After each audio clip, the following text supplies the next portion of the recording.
even be here by 9:30. They were concerned about that. So, I believe we are still ahead of our initial schedule. okay. So you think you're going to rest sometime this week? Yes, sir. Okay. That's our hope. All right. Your Honor, I would ask if the prosecution is not calling some of their listed witnesses, they let me know, because there are witnesses on their list I intend to call if they don't, and they're Okay. aware of who those witnesses are. Okay. You can do that, right? It just depends on how the trial progresses, obviously. Okay. Well, she might ask you to produce them. That's why. Yep. They know who I'm asking them to produce. Okay. I've already given the list. All right. So we'll have a full day today. We had this. Is it Stoyak today? Stoyak. Well, like I said, we're working on schedules, but Okay. Stoyak, Sergeant Pesky. Okay. I'm trying to think what else on my list. I think I sent you a set of instructions. We both set sets of jury instructions. The jury instructions went back and forth, and then I sent you what I believe is a final set of jury instructions. I realize that they might need to be changed a little bit, right?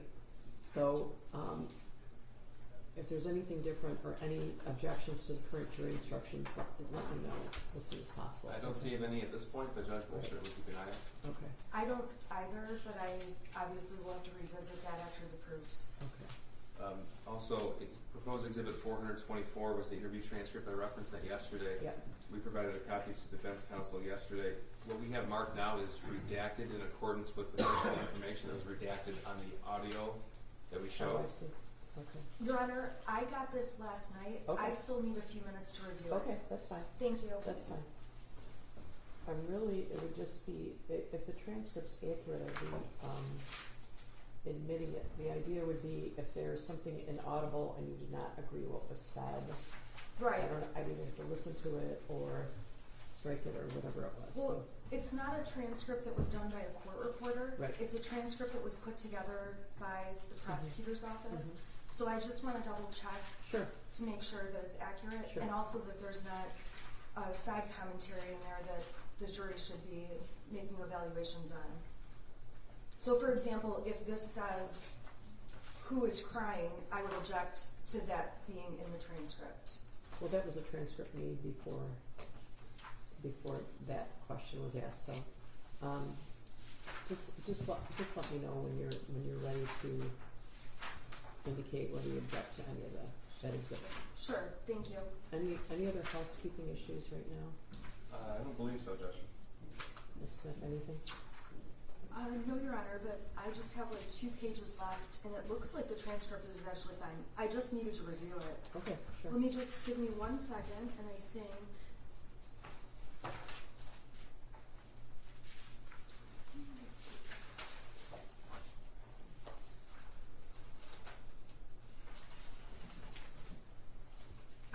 Okay, so I have one objection, and it would be to page 16 of that transcript. I don't have the transcript, but why don't you tell us what the objection is? Sure. There's one line on here that says JRC, which would be James Crumbley, and it says in italics sobs, and the rest of the transcripts appears to be the words that were spoken. So I believe that characterization about sobs, when that's not a word spoken, I would ask that that be struck.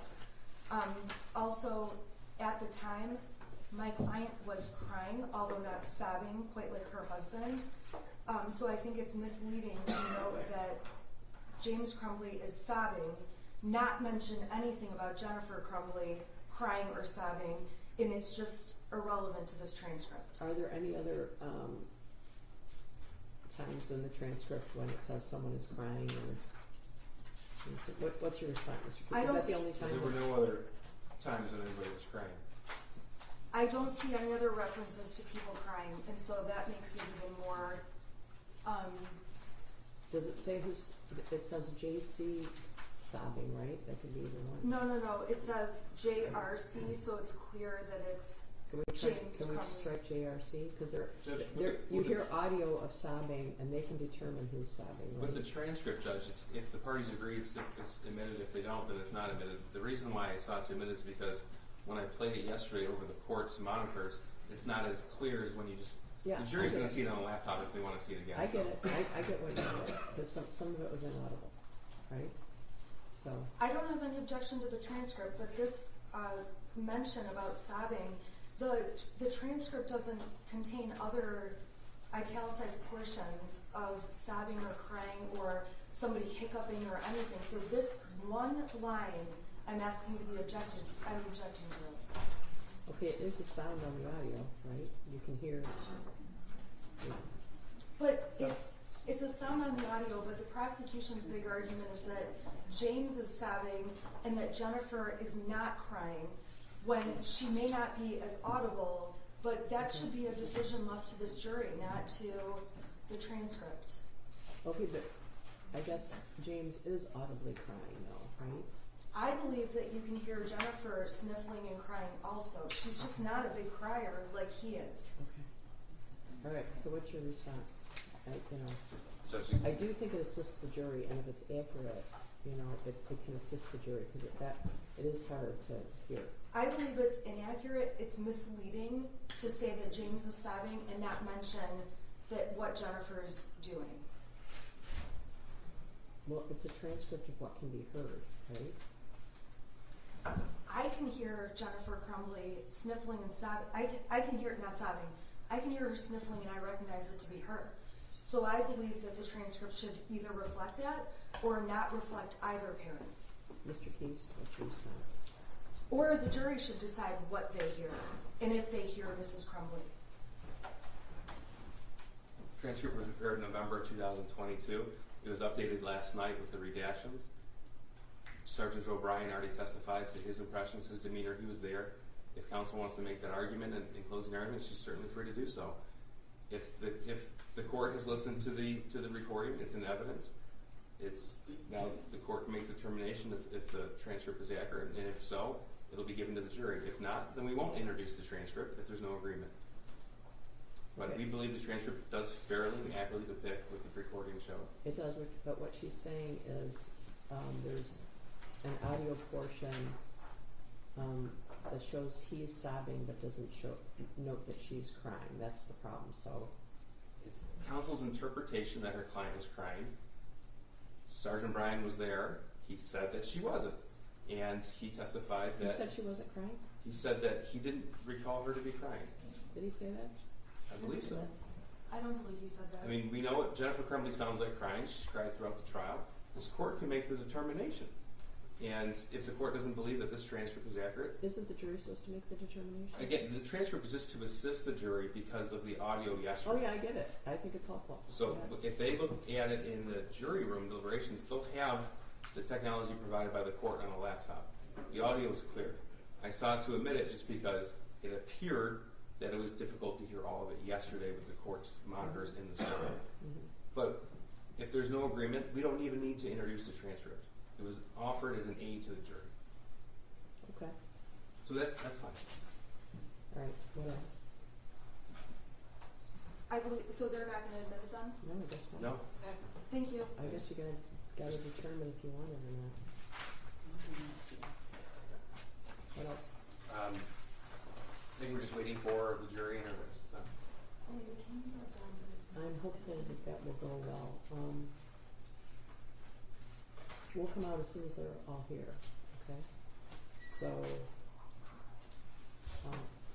she'll be brought down, but I want to make sure both doors, because jurors are coming in both ways. So.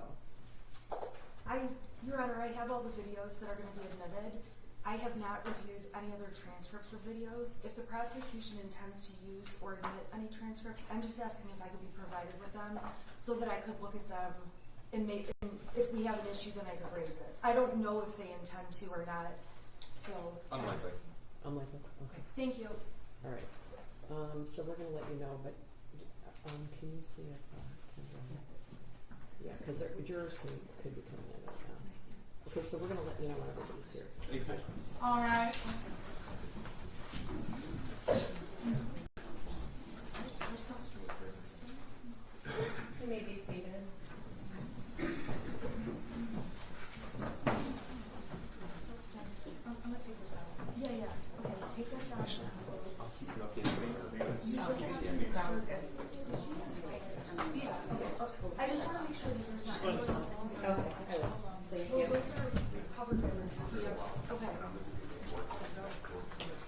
Sorry, I'm just. Oh, you're fine. Oh, I'm right here. Oh, sorry. Thank you. Can you just mark that that was not a. Yeah, I marked it. You are awesome. Thank you. Nope, I don't. Thank you. Okay, that's amazing. And then I do have one more that I wanted you like that. Do you mind helping me with that? Okay. No. Well, I don't know who's testifying. So I don't get to know. All right, I'll see you in a minute. You look very nice. I love you. That's from Halls. It's one of those ones I was telling you about. Okay. So this one I'm almost set with. Let me just finish going through.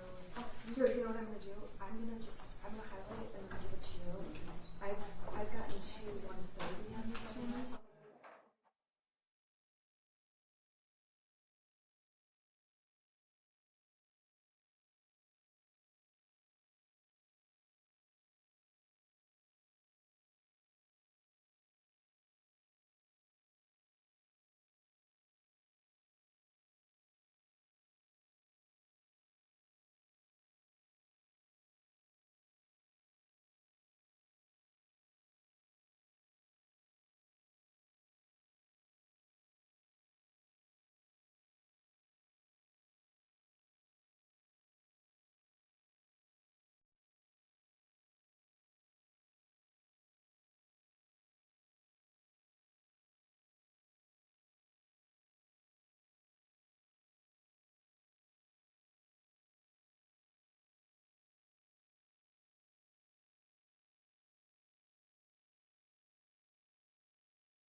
And then Andrew's there. I'm just reviewing everything.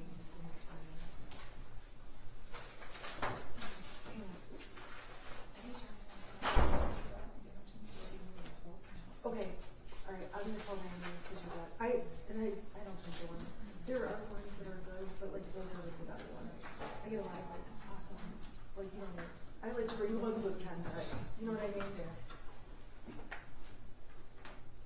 Not like these.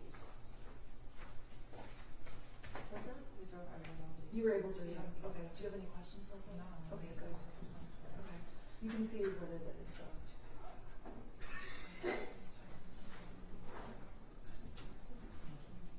I know, they're awesome. You guys saw it? I don't disagree. Go ahead.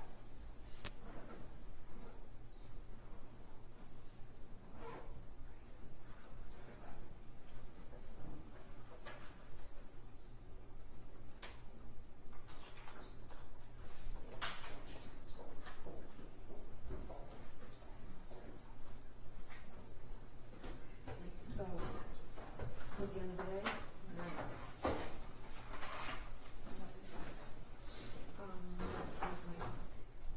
they're for you, but I don't want that one at the jail because it's protective order stuff.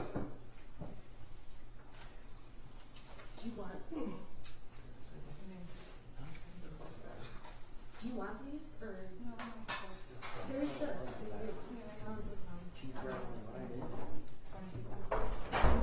All right. I want you to have one. More than you can see that.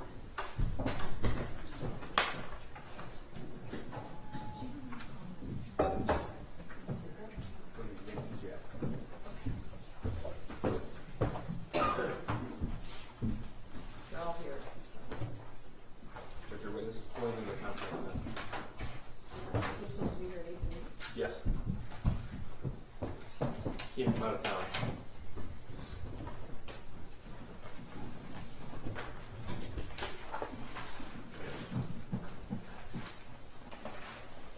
Okay, so you don't want anybody in the jail yet. No.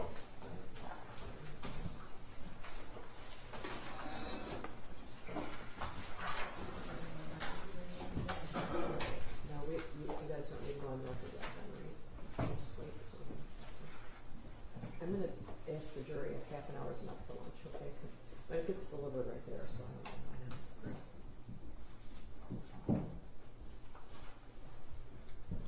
When that's gonna happen, can you give me a heads up? Because then I can have Elena go downstairs and grab me something, because otherwise I don't have enough time. Like yesterday, it took 25 minutes for us to get through the line to get something. I need to eat Judge a meter. I have some bagels that were just delivered by Judge Callahan. I have to have soup because nothing goes down my esophagus. Chinese soup that I made. I can have her run down if you just give me like a little heads up. Okay, usually the lunch is delivered on noon, so. You know what I like? Soup. I'll write it down for you. Okay. I just need stuff that won't go down right. Appreciate it. Remember the check. I'll tell you. Because she's just like half an hour. And then I'll turn down. I'll eat and then I'll run back up. Sounds good? Oh, here. And you get whatever you want. Of course.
Can you say it again? Nick Ejak. Nick Ejak.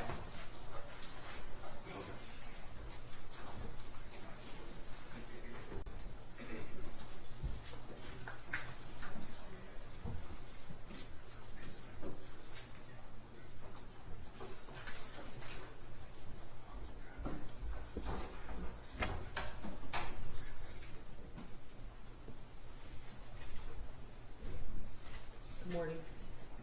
Could you raise your right hand? Do you swear or affirm the testimony you're about to give is the truth, so help you God? I do. Please step up and have a seat.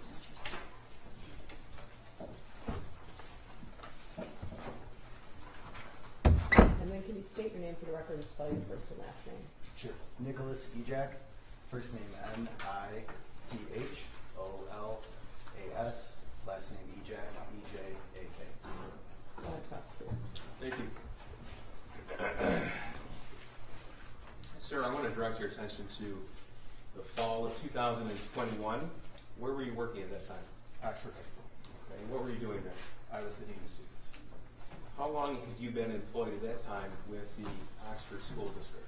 That was my first. I'm sorry? That was my first year. Okay. And you're with a different school district now? Correct. Okay. Tell the jury, please, what exactly the Dean of Students at Oxford High School did. So the dean of students is responsible for all of the student body behavior, discipline, attendance, academic intervention, behavior intervention. Okay. So walk us through a typical day as the Dean of Students at Oxford High School, at least in the fall of 2020. Sure. So in the fall, also we were, in 2021, we were dealing through the COVID-19 pandemic. So in addition to those responsibilities, due to the health order, part of my responsibility was ensuring that everybody was masked up. So that was part of the job throughout the day too, was to ensure students had access to masks, but they were also wearing them.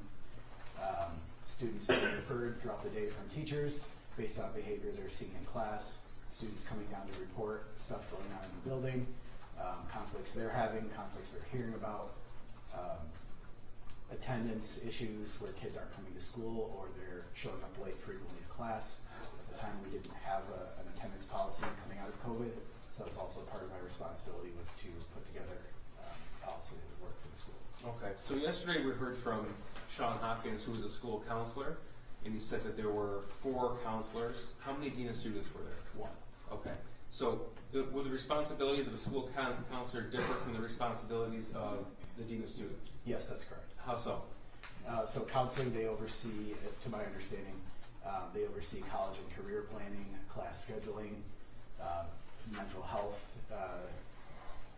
of the student body, planning events in relation to like extracurricular activities, the Oakland Schools Technical Campus. There's a lot of responsibilities that has no relation to the Dean of Students role. Okay. So if I'm understanding you correctly, you would be called in when there was a discipline problem in class. Correct. That was the main function of my responsibility. Okay. And as you said at that point, the county health department mandated masks, or is that the state order? I believe it was Oakland County. Okay. And so it was your responsibility to also mandate compliance with that? Correct. Okay. So November of 2021, all students and staff were wearing a face mask? Correct, with the exception of anyone that had a medical exemption. Okay, thank you. Now, how long have you been in that role as of November of 2021? That would be 4 months. Okay. So when you started that school year? Yes. All right. And where did you work before? What did you do before? So prior to that, I was a long-term substitute teacher for Lake Orion schools. Once again, coming out of COVID, I had been laid off as the dean of students out on the west side of the state, where I was running an alternative high school program. And so I had returned to this side and was able to obtain employment as a long-term substitute teacher. Okay. With the idea that it would be temporary Sure. for that school year. So in November of 21, how long have you been in education? 9 years. Okay. And we heard a little bit about Power School yesterday, at least through the Oxford School District. What does that mean? So Power School is a student information system where essentially a bunch of data on students is stored and accessible for teachers, administrators, students, and parents. Everybody has a different view of that, but it's the same system. So if you're a parent, there's a parent view where you're able to see specific things to your child as a parent. For students, it's the same thing. You can see stuff for your students, which includes your grades, missing assignments, and then like my view as a part of the school staff administration would be able to see all of it. Okay. And input information to that as well. And as an administrator, you're able to input, is that what you said? Correct. Okay. And that came with every student in the district, would that be right? Correct. That was Jennifer Crumbley's son, a student at Oxford High School in the fall of 2021? Yes. Okay. Prior to November of 2021, did you have any interaction with him? I did not know. I want to direct your attention to November the 29th, 2021. That's the day, that's a Monday, the day before the shooting. Did you receive an email regarding Jennifer Crumbley's son? I did, yes. Okay, I'm going to direct you to the screen that's in front of you. This was admitted yesterday as People's Exhibit 158. This is an email to you and Ms. Pam Fine. Correct, yes. Okay. It was sent from whom? From Jacqueline Davina. And is she a staff member at Oxford High School? Yes. Okay. In what capacity does she work? She is an English teacher. Okay. And go ahead and this was already admitted. Go ahead and read us the email that you received. Good morning. I had a student during first hour today, Ethan Crumbley, who was on his phone looking at different bullets at the end of first hour today as I was walking around the room passing out their essays. I didn't get a chance to investigate it a bit further since it was the end of the hour. Now that he's on my radar, I'm also noticing that some of his previous work that he's completed from earlier in the year leans a bit toward the violent side. I could bring down these things later today during my fifth hour prep if he would like them. Okay. And this email was sent at 9:32 a.m. to both you and Ms. Fine. Please give the jury an idea of who Ms. Fine is and what her responsibilities were at that time. Sure. So Ms. Fine is the restorative practices coordinator and the anti-bullying coordinator for the district. However, her position is housed at Oxford High School, but she does work in all the other buildings throughout the district. And she had previously been, before my employment, the dean of students there. And so due to her role with anti-bullying and restorative practices, her and I would often team up together to handle the behavior and discipline throughout the school. Okay. So that's why both of us were sent this email. So when you received this email, what did you do? So by the time I had actually... Well, let me ask you this question. When did, if you recall, when did you actually receive the email? When did you actually read it? When I received the email, it was probably around 11 a.m. Okay. I was aware that there was an email. And tell us what happened with this situation. So when I was made aware of the email, it was coming from Ms. Fine, who had overheard me returning to my office from a meeting that I was in when this email was initially sent. Your office was in the administrative section of the Oxford High School? Yes. Okay. My office was right next to hers. Next to Ms. Fine's? Correct. Okay. And so we often would just like kind of yell out if we needed to talk to one another, and then one of us would walk over to the other's office. Okay. And so she had heard me returning to my office, and I remember her saying, "Hey, do you remember that email we got today?" And I said, "What email?" And that's when I had walked over to her office and pulled it up on my phone, and she began to explain to me that she had read the email and knew that I was in the meeting, and I believe she even responded, got it to the teacher. Okay. And walked me through the steps she took, which was calling the student down. And Mr. Hopkins was with Ms. Fine in the meeting, correct? Correct. Okay. Yes. The meeting had since ended, and so like she was just walking me through what they did. Okay. So she updated you on what happened in the meeting? I'm sorry, what? She gave you an update on what happened in the meeting Yes, with correct. Jennifer Crumbley's son? Okay. After you received that information, did you determine if you had to take any steps regarding discipline? It wasn't necessary that I did anything further. She did everything that I would have done. All right. Did you have any additional interaction with that student at all on Monday the 29th? No. Okay. Now, moving towards, did you receive any emails later on in the evening, Monday the 29th, regarding the student? Anything at all with him? I don't remember if I did or not. Okay. November the 30th, Tuesday. This has already been admitted on your screen here as People's 160. This is an email from Ms. Morgan in Who is she and what does she do? Miss Morgan is a math teacher at Oxford High School. Okay. So she sent this email to you, as well as Mr. Hopkins, Tuesday, November 30th at 9:32 a.m.? Correct. Okay. Up until this point in time, did you have any conversations regarding Jennifer Crumbley's son? Prior to this email? Yes. Yes. Okay, tell us about that, please. So I was in my office Tuesday morning when Miss Morgan had walked down to the front office just looking to share some information about a student that had drawn inappropriate things on a piece of paper, and I was the only person available to respond to that or to hear her out. So let me ask you this. This is People 74. It's already been admitted.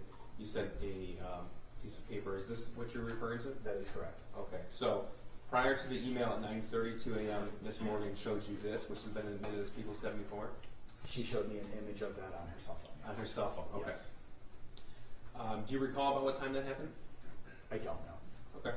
I just know that it was during our second period of the day. However, I don't remember what time. Okay, that's fair. it was. Tell us about that conversation when she came and showed you this picture. She had said she just needed to share that a student had written some inappropriate things on an assignment.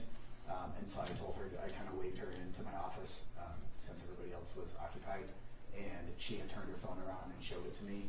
And I had noticed the name on the top that I recognized from the day before. Okay. Ms. Fine had shared that information with me. Mm-hmm. And my response to that was, I need to go get his counselor.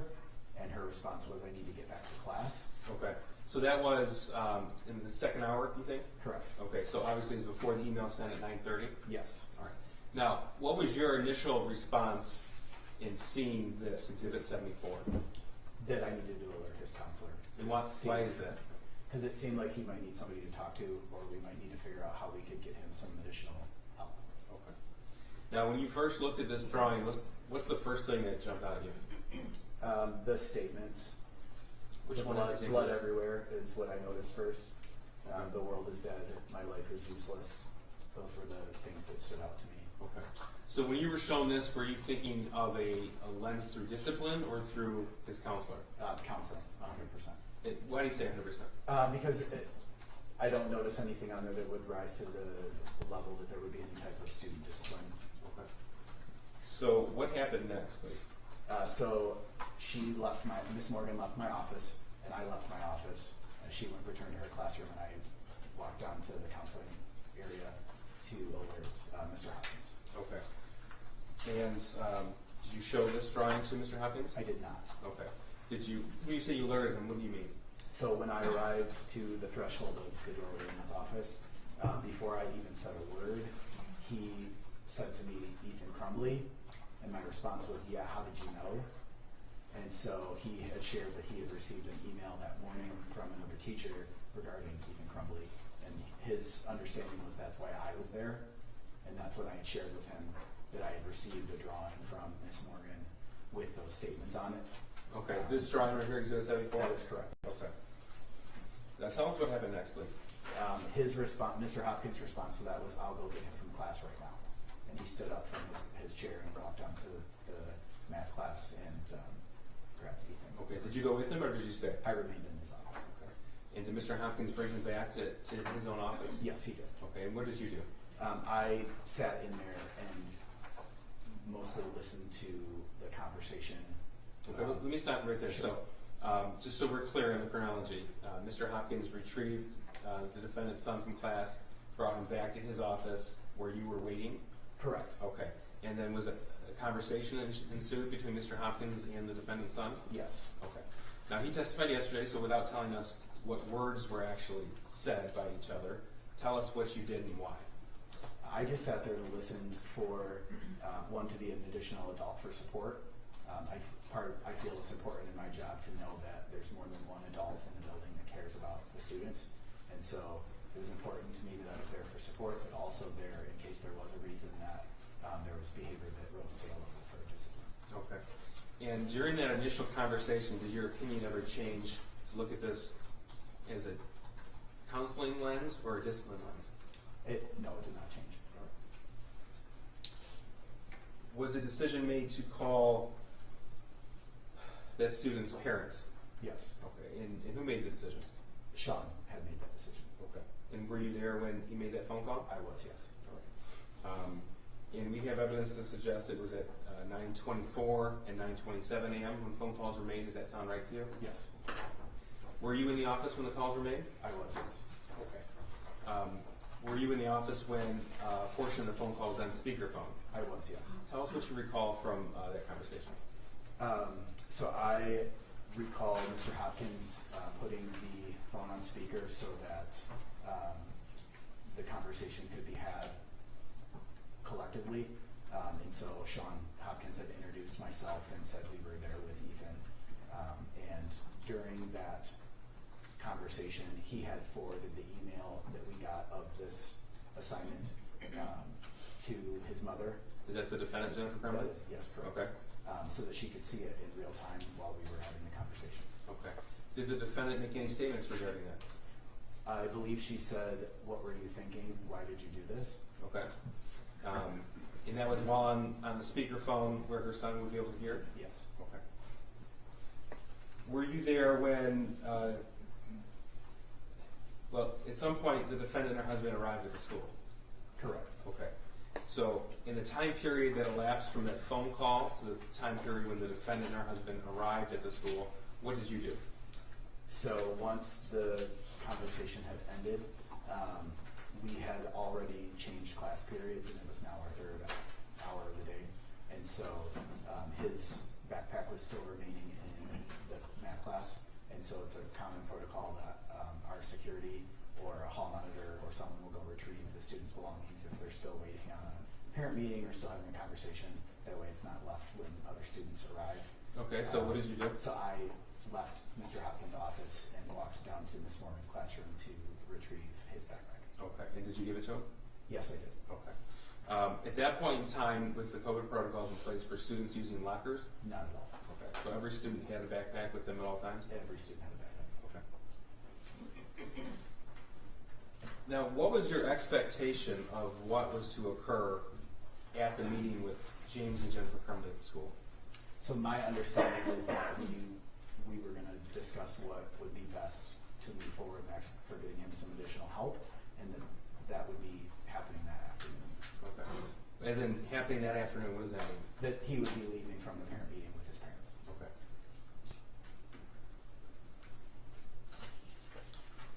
Were you in the counseling office during the meeting with James and Jennifer Crumbley?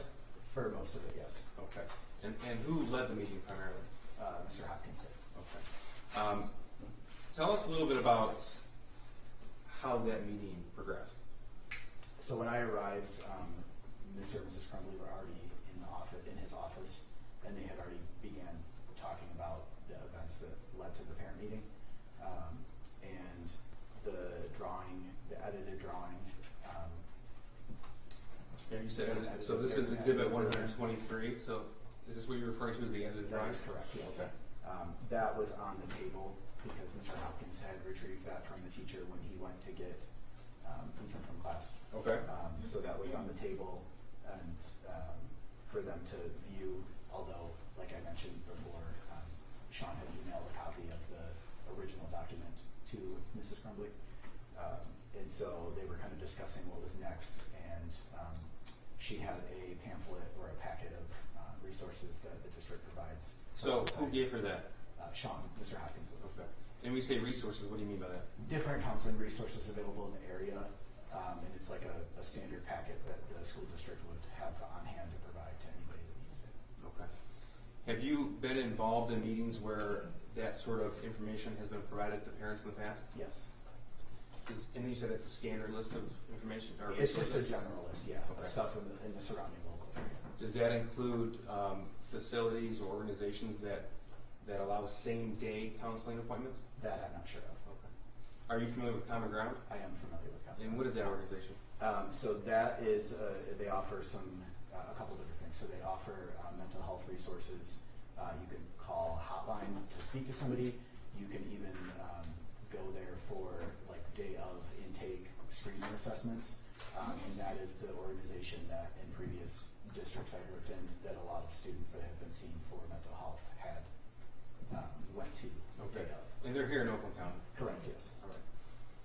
All right. Now, clearly your expectation of what was to happen at the meeting was not met. Tell us about that, please. So, throughout the conversation, I had overheard his parents confirm the things that Ethan was sharing with us in his office that were kind of explaining the drawings and the words that he had written that supported him feeling sad. And so he had shared that a dog had passed away recently, a grandmother had passed away, and then one of his close friends had moved within the last month or so. And then that he was very interested in designing video games, and that had led to a argument the night before that he should be more focused on his academics rather than the video games. Did she provide any details about that argument? No. Okay. Did she provide any details about how the circumstance in which when his friend moved away? No. I'm sorry, please continue. And that he really struggled through the pandemic with the virtual learning, as many students did, and that they felt like he should put more focus on his academics than spending time working through the video game design. So at any point, did you see this as anything different than your initial perception, which was a mental health issue? No. Okay. You said you had the backpack with you and you provided it to the student. Okay. At any point, did anybody request to search the backpack? They did not. And did you search the backpack yourself? I did not. It wasn't necessary or rise to the occasion that I do that, because I didn't have any reasonable suspicion Okay. to do that. And I did that. Explain what that means, please. Sure. So reasonable suspicion means that there needs to, by law says you have to have some type of reasonable suspicious activity to review the searching student belongings. And so typically that's like a report that someone has a vape pen or a weapon, or that they're securing something they're not supposed to have at school, or nervous behavior when you have their belongings, which is very typical of students that we have searched in the past. They usually, their behavior will change when you're in possession of their stuff, and none of that was present at that moment. Okay. And again, it's a lot of details. Well, have you ever met the defendant before, Jennifer Crumbley? I have not known. You ever met her husband before? I have not known. Prior to this day, you ever met their son before? I did not know. Okay. And was he wearing a face mask the entire time? He was wearing a, yes, Okay. a COVID mask. Now, was there a desire for him not to be left alone at this point? That's what Sean had stated during the meeting when we were discussing what to do moving forward. And so his recommendation was that Ethan receive outside counseling as soon as possible today, if possible, meaning the 30th. Mm-hmm. And the response to that was, we can't take him anywhere today, we have to go back to work. And who said that? Mrs. Crumbley said that. The defendant did? Yes. Okay.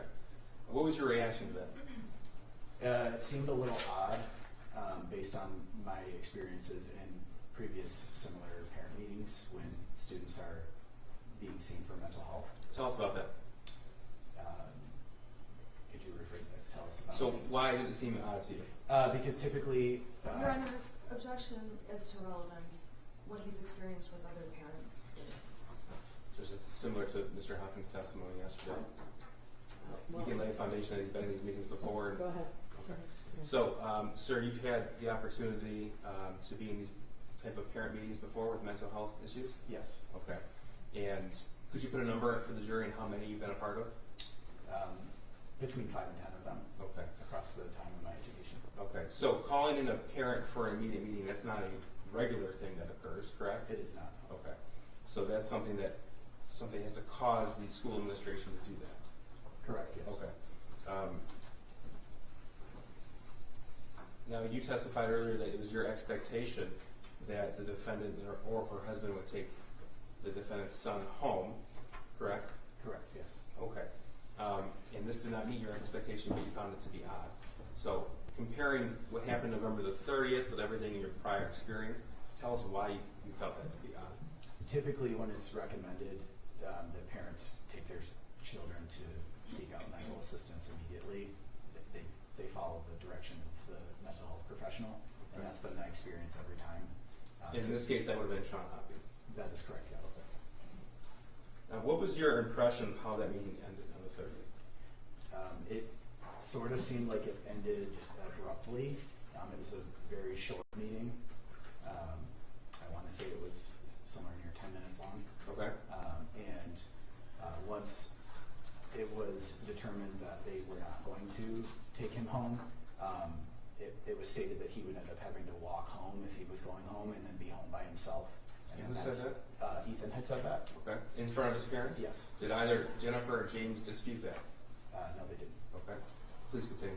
And that's when Sean had responded that he really didn't want Ethan to be home by himself alone, and that he thought it was best that if he wasn't going to leave that morning with his parents, that he remain in school so that he could be surrounded by other people, and that he would monitor his attendance and check in with him. Okay.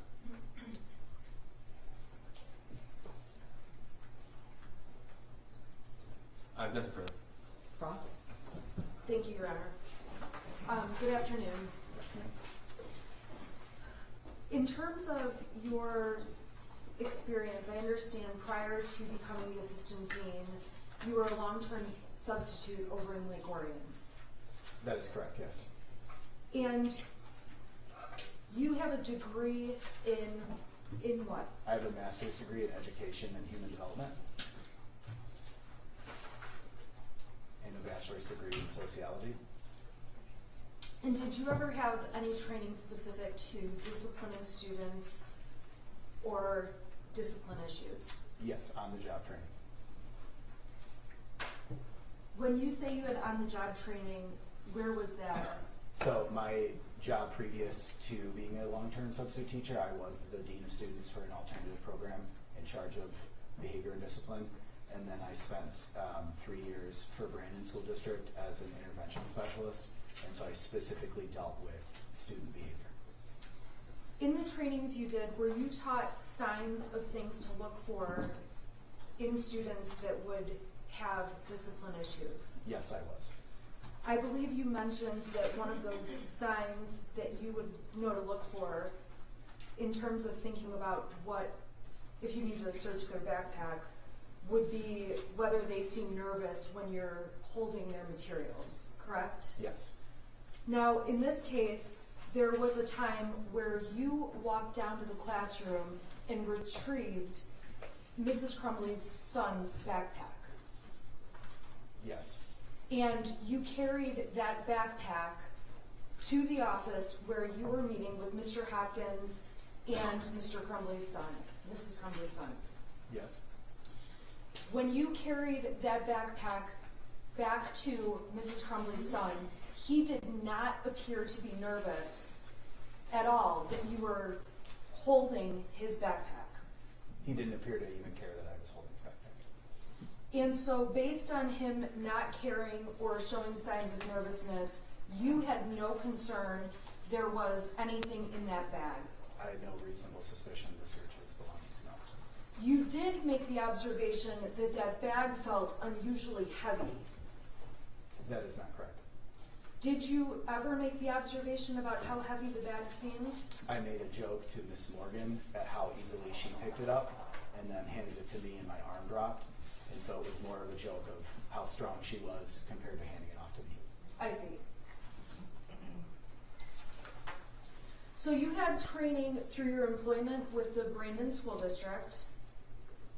Is that Correct, right? yes. You had training when you were working on your undergraduate degree. Correct, yes. You obviously have your advanced master's degree. That is correct. You have the experience from working in the school across state. That is correct. And you probably have attended other seminars and things to keep up to date on any recent developments in this area. Yes. How many additional hours would you say you've spent in those additional trainings? I'm not sure. Are you required to do a certain number per year? No, I'm not. But you do those trainings? Yes. Have you done more than one training? Yes. More than 5? No. So your main job or responsibility at Oxford High School was to be in charge of discipline issues with the students. That was one of them, yes. And when you were looking at any situation involving Mrs. Crumbley's son, there was nothing that you determined required a disciplinary action. There was nothing that had required discipline in that situation, no. So we talked yesterday about how Mrs. Crumbley's son was caught looking up bullets during class time. Yes. There was no discipline needed after he's looking up bullets in a classroom? That doesn't reach to the level where there would be a consequence. And with respect to that issue, there was a phone call and a voicemail left for Mrs. Crumbley. That is correct. You were present when Ms. Fine left the message? I was not present when she left the message. Mr. Hopkins was present when the message was left. I can't speak to that. Thank you. As far as you knew, Mrs. Crumbley was not asked to come to the school regarding the bullets, As far as I know, she wasn't, no. and Mrs. Crumbley was not asked to call back to the school, as far as you know, She was asked to return the phone call if she had any questions about what had occurred. but not asked to return the phone call no matter what. No, we often just give parents phone calls when we meet with students regardless of the issue, just to keep them informed on what we talked about, without a request to return phone call. Now, when you were speaking with the prosecutor, you were shown exhibit number 158. I'm going to pull that up on the screen.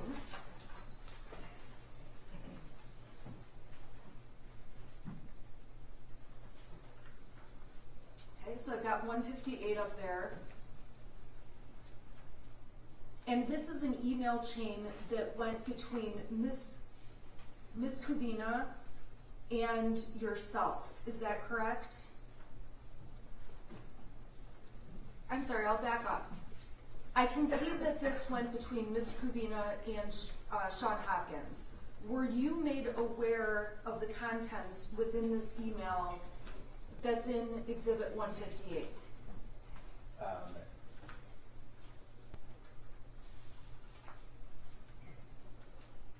Yes. And in Exhibit 158, Ms. Kubina wrote, not only was he looking up the bullets, but that when she reviewed his previous work that he's completed, it leans towards the violent side, correct? That's what it says, correct. Did you go and ask Ms. Kubina to provide you some of the work he completed that appeared violent? I did not do that as it wasn't necessary. So it was not necessary for you to specifically speak with Ms. Crumbley in any way about the bullets, drawing, or research. It was not necessary. And it was not necessary for you to look at what were described as violent side indications in his prior work. It was not necessary because another staff member had already taken care of this issue, so I didn't need to get involved any further. And you did not mention to Mrs. Crumbley at any point in time that a teacher had described prior work of her son to be on the violent side. Can you rephrase the question? Sure. Did you ever talk to Mrs. Crumbley that there was an indication from a teacher that her son had prior work that leaned on the violent side? During the meeting that we had on the 30th. You're saying you discussed... We discussed that during the meeting we had on the 30th. But at that time, you didn't even have the violent leaning materials, correct? That is correct, yeah. And you didn't show her any of the examples that you would say would be violent leaning materials? I didn't have those to show her, no. And as far as you were aware, well, I'll ask if you were you aware if anyone ever discussed violent leaning drawings or violent leaning work in the past with Mrs. Crumbley. Are you aware? I'm not aware of that, nor there was any documentation prior to this that would describe that.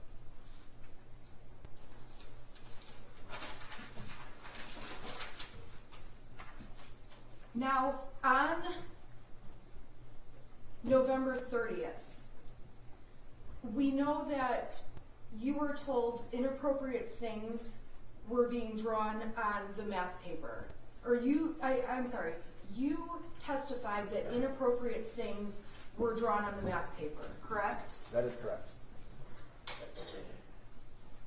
And when you're talking about the math paper, you're speaking about what we see in Exhibit 74 that has drawings and writings by Mrs. Crumbley's son on the paper.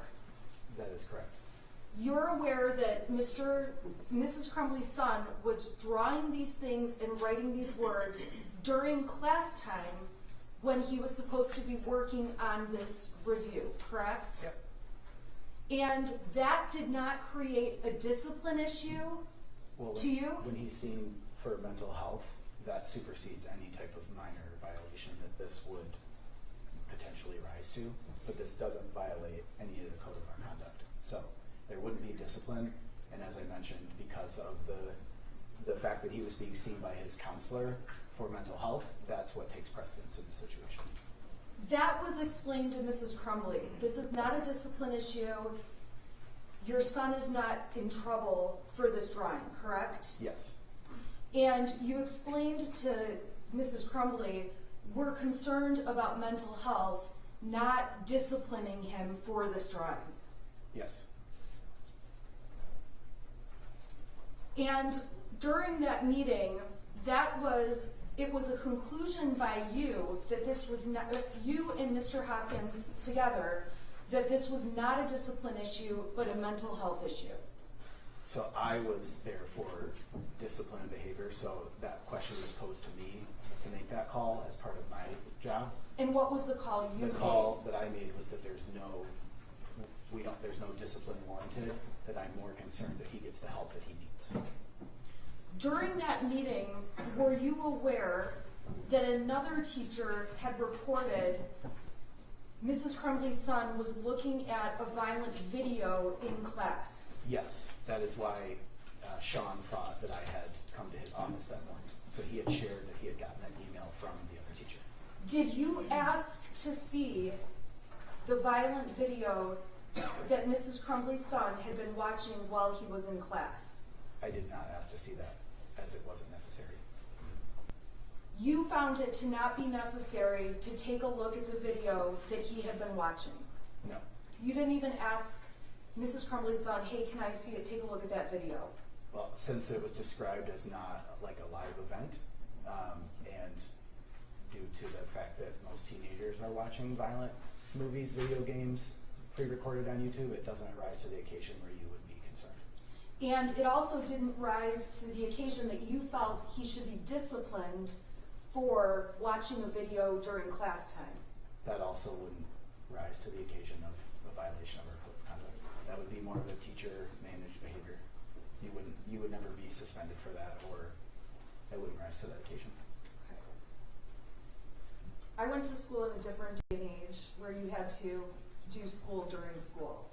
So it sounds to me like during school, Oxford High School allows more freedom than what I experienced. So it was okay that he was looking at the bullets. That's not a discipline issue. It's not that it was okay, it just doesn't rise to the occasion that you receive a suspension as a consequence. We have to rely on restorative practices instead of going right to suspension, as you mentioned that you might have experienced when you were in school. And we have to consider how the student's behavior interferes with the day and discuss that with them and talk about how we could move forward. And that has to be considered for all minor violations before you would ever consider a suspension. And that's something that we have to do by law. So, when you're considering all of these things, you're ultimately concluding these are minor violations, if they're violations at all, correct? That is correct. Looking at bullets in the classroom, Yes. the looking at a video, violent video on his phone, Yes. the drawings on this math paper, Yes. the drawings on the amended math paper where Mrs. Crumbley's son made other marks on the page. So the drawings at the moment were not as important as a standout as the statements were. So when you have the explanation of the desire to design video games, and that's how he was practicing the drawing, and you have the parents confirm that information, it lowers the level of concern immensely. So you took into account the context of what you were understanding, and that was part of what helped you conclude this was not a disciplinary issue. That is correct.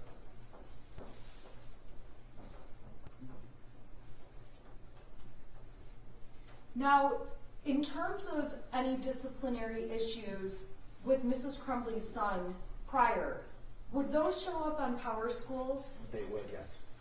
It's fair to say that when you look at Power Schools, you don't see any history of disciplinary action against Mrs. Crumbley's son. There was no history of discipline for Mrs. Crumbley's son. All of his grades are available to be seen. Mrs. Crumbley's son, while he may not have had the best grades, had overall passing grades. Is that fair to say? Pretty average for a student at the time, yes. And when you're on Power Schools, you can also see attendance records and be able to tell if the student was in school often or missed school often, correct? Yes. And it appears from Power Schools that Mrs. Crumbley's son had very regular, very good attendance. He did have regular attendance, yes. So when you are looking at Mrs. Crumbley's son, it's fair to say he comes to you with no history that would cause you to be on higher alert. That is correct. And when I asked about prior incidents of discipline or things along those lines, you did not see anything from the 2020 to 2021 school year documented regarding discipline. No, we would be able to see anything that would be in the history of attending Oxford schools, and there wasn't anything.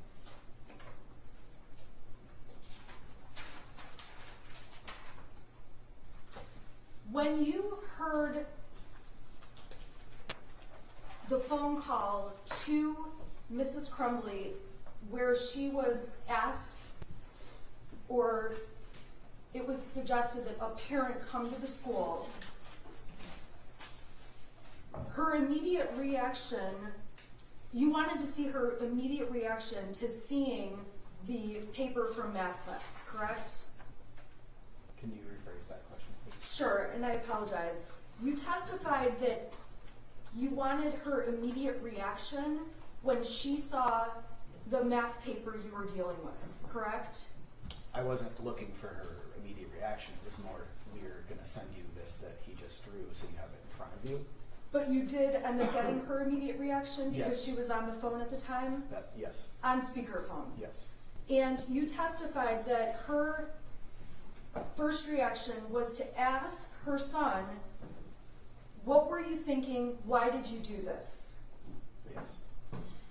When you call parents and say, I need a parent to come up here for a meeting, oftentimes one parent or the other comes to the school. That's not necessarily true. Well, there are times where both parents come to the school together. Yes. There are also times where one parent or the other parent come to the school. Yeah, fair statement. And when you're asking for a parent to come to the school, you are not specifically saying it has to be mom, or it has to be dad, or it has to be both, correct? It just has to be whoever's legally allowed to, yes. And in this case, legally allowed to would be both mom and dad, Mr. Crumbley and Mrs. Crumbley. Yes. So, according to your request for a parent to come to the school, it's perfectly okay if it would be Mrs. Crumbley who comes, Mr. Crumbley who comes, or both parents. Yes. In this circumstance, both parents came to the school. Correct. And they had both attended the meeting that lasted approximately 10 minutes, as you said. Correct.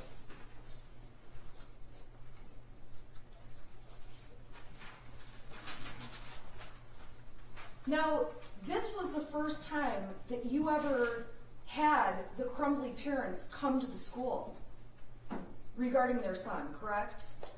That I was involved in? Yes. And that you're aware of. That yes.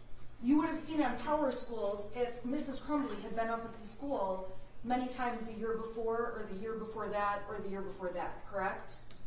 It depending on the type of meeting, potentially. If they're meeting with a teacher, it probably wouldn't be listed in Power School. So discipline meetings would have been on there, and you didn't see Correct. any history of Mrs. Crumbley coming to the school for discipline. That's correct.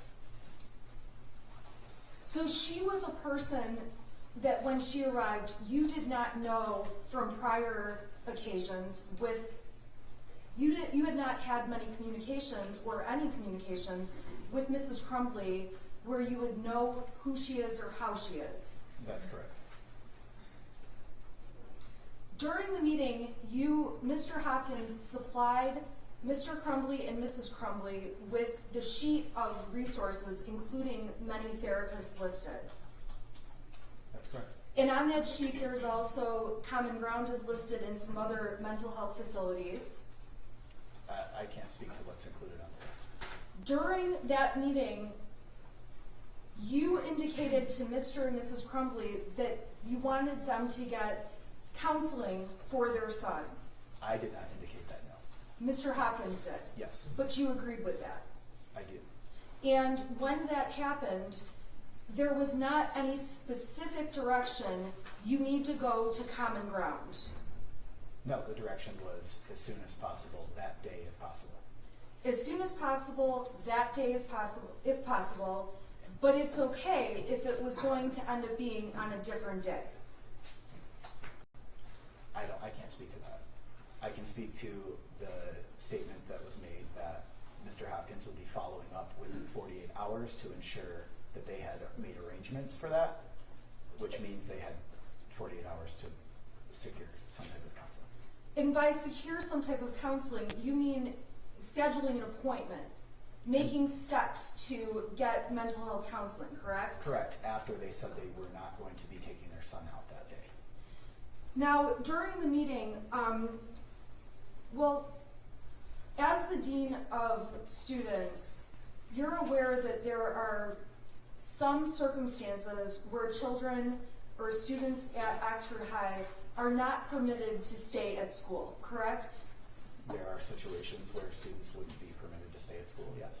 If a student comes to school and is positive for COVID, you would not allow the student to stay there. That's a fair statement, yes. If a student has a temperature and is sick, you would not allow the student to stay there. We would request that they were picked up. And if the parent said, no, I'm not going to get them, they're fine, the school would still say, no, you have to take them home, correct? We've said that in the past and it still hasn't happened. It hasn't happened where a parent hasn't taken the child home. Is that what you're saying? What I'm saying is, in that specific case where students have had a fever and parents refuse to come pick them up, they remain at school. I've been in those situations before where parents were refusing to come pick them up. So you end up letting parents, so there are times then where you want the child picked up, but they don't get picked up, and the school doesn't do anything about it to force the parents to come. There's nothing that we have the power to do to force parents to do anything. If you said, if there was a discipline issue, if you had looked at this as a discipline issue and told a parent, your child cannot stay here because of this discipline issue, you do have the authority to say, you must take your child home, correct? I have the authority to recommend that. However, I can't force them to do that. If it doesn't reach to a level where there's any type of illegal behavior, I wouldn't be able to do anything further than recommend that they get up there because the child cannot remain at school. But I can't force them to do anything. Okay, but in this circumstance, in this particular circumstance, there was discussion where ultimately it was okay in your mind for Mrs. Crumbley's son to remain in school? From a discipline standpoint, yes. There wasn't a reason to suspend him. There was no violation of our code of conduct that reaches the level of suspension. And if you thought Mrs. Crumbley or Mr. Crumbley were neglecting their son medically, you are mandated by law to report that, correct? Yep, absolutely. So it's fair to say that even looking at it from a counseling mental health perspective, you did not find that Mr. Crumbley and Mrs. Crumbley were meeting a level of being so neglectful that you needed to call to report that, correct? No, because I wasn't made aware of all the additional information that they were withholding. It's important for you to have all the information you can, correct? True. I You can't would- force people to share information with me. You would also agree that the school had information they didn't share with Mrs. Crumbley. We had shared all the information that we had with her at the time of the parent meeting. You would agree with me that there has been claims of prior disciplinary issues that from your documentation in Power Schools is not even included, correct? I wouldn't agree with that, no. I'm sorry, did I misunderstand? Is those prior discipline issues are on there? There weren't any prior discipline issues. Right, so there's no prior discipline issues listed on there. You testified you never spoke with Mrs. Crumbley about discipline issues. Yeah, that's correct. So you don't have any evidence that Mrs. Crumbley received all the information that the school would have or could have known. Can you rephrase that question? You don't know that Mrs. Crumbley had received information about every specific situation with her son, correct? The specific information discussed in the emails that was shared with Mrs. Crumbley. Right. So on that day, you're discussing with her limited information compared to the whole picture. It was the information that we had at the time. All the information we had was shared with her. Are you saying that when they came in, you shared the emails with her too? So the emails that we received from the teachers, correct? Oh, okay. Okay. At no point in time did you believe that Mrs. Crumbley's son posed a threat to the school. He did not pose a threat to the school, no. If he posed a threat to the school, that's something that you have been trained in to identify, correct? Correct. We had previous threats that year that I handled completely different based on the fact that They were it's a threats. perceived threat, correct. And when something is a threat, how is it that you handle it differently? Is the student allowed to stay in school? No. So you are the decision maker about whether or not there is a threat overall. I wouldn't say that I'm the decision maker, but I have the power to heighten it to the level where we can get other people involved that can make a more informed decision. And you're the one that has the training on that topic. I'm one of them, yes. And in this case, your conclusion was that the shooter's son was not a threat. There was no threat present at the time, no.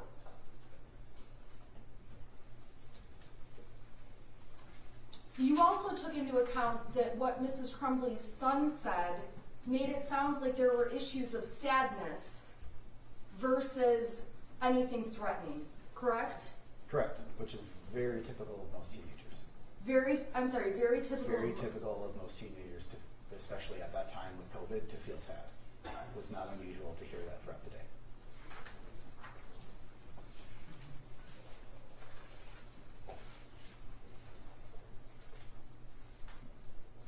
Now, some of the statements on the math paper, you saw the statements that say things like, I love my life so much, and OHS, which I assume stands for Oxford High School, rocks, correct? Yes.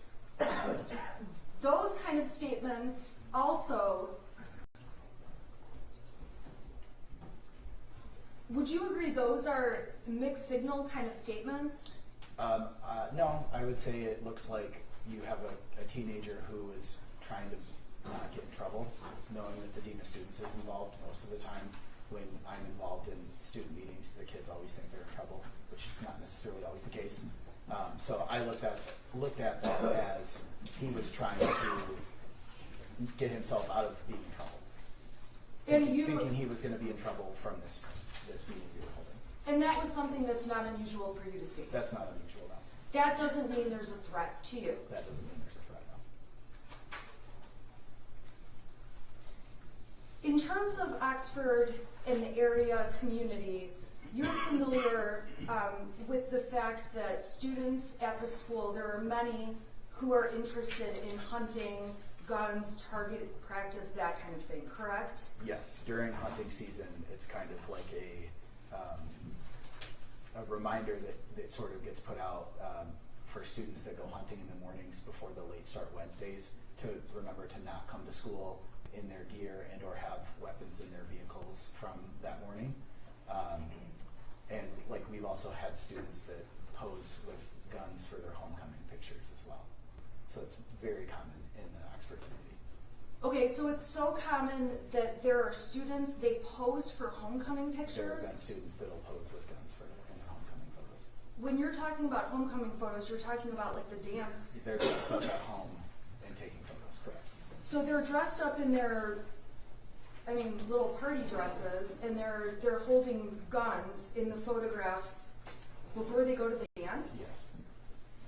And you're saying that there are students who go hunting in the mornings before even coming to school? Yes. So at the time, we had late start Wednesdays, so school didn't start till 10:20ish. So when hunting season would start, they potentially could be out hunting with their parents in the morning. So in addition to what you did know in this case, seeing a gun or talks of a gun, that was not something that caused alarm to make you think there was some kind of threat. No, nor Guns- was I aware that he even had a gun.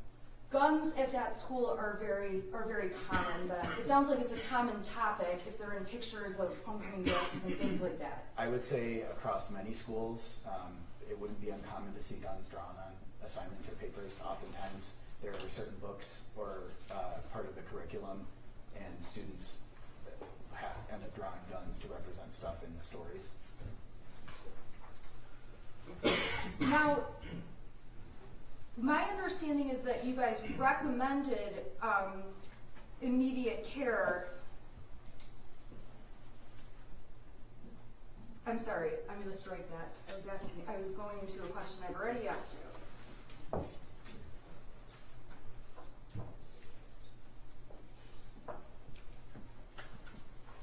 You did not think it was strange that the parents were not taking their son out of school, specifically with Mrs. Crumbley's son on November 30th, correct? I did think it was strange that they didn't take their son.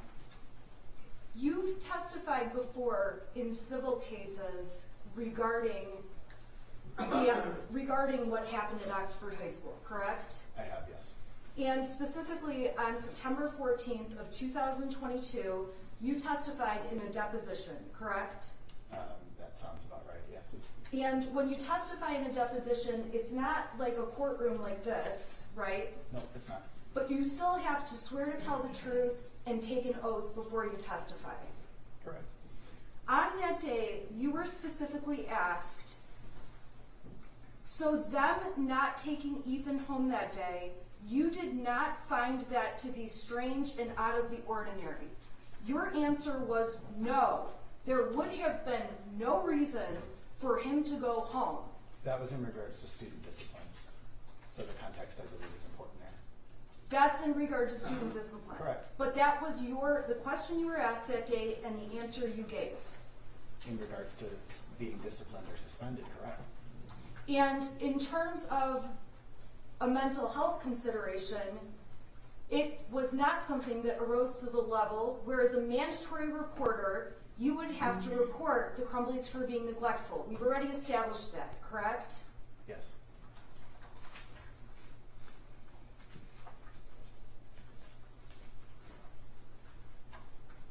In the meeting you had, there was no indication, and there is nothing in Mrs. Crumbley's son's record to show there had ever been a previous concern about the need for mental health to Mr. Crumbley. Judge, I think we've already asked and answered this question. Did we ask this already? No, I asked about prior discipline, but I didn't ask about prior notations mental health was necessary. Okay, I'll allow it. Go ahead. From a school standpoint, we did not have any record of mental health.